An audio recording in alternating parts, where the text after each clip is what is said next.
Hanging up the phone, I couldn't make sense of what he just said. Tony had just emailed me a routine note about the edit we were wrapping up. He'd confirmed a haircut appointment, leaving as we were in a few days for India.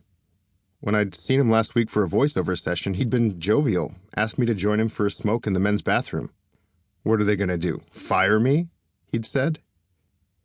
I stumbled over to the TV, turned it on, and there was Tony's smiling face, along with an incongruous banner headline reading, CNN's Anthony Bourdain, dead at 61.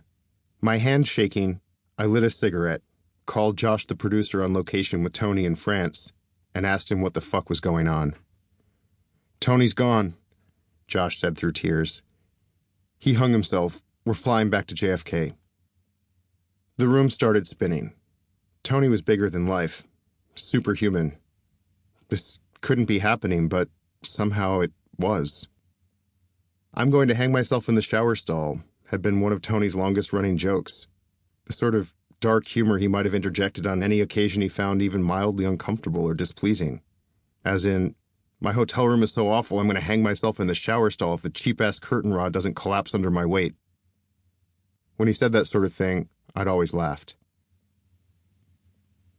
There was nobody else like him. College dropout, sharp-tongued, anti-host.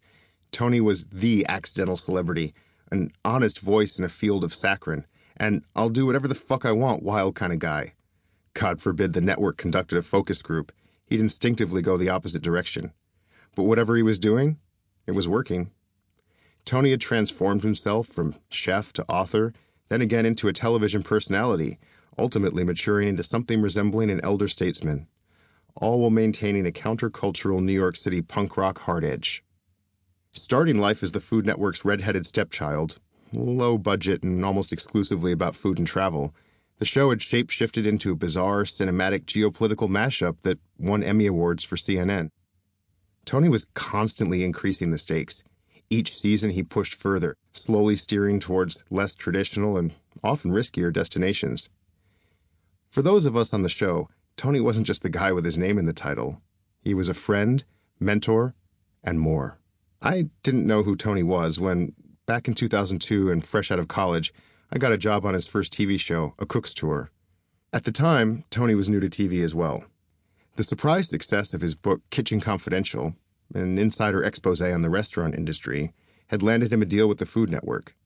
Tony wasn't famous yet, at least in a recognizable TV personality sort of way. Bourdain, Bonclair, back then everyone always messed up his name. My official title was Edit Room Assistant, a fancy name for logger, which meant I made notations on the raw footage for the editors. It was an entry-level position, but I was electrified at having landed a job in the industry so quickly. From pretty much the first tape, I was hooked. I remember watching Tony fight with the producer over a walk-in shot at a beach bar in St. Martin. "Walk-in shots are totally conventional, man. Free your mind," he said in a mock hippie falsetto.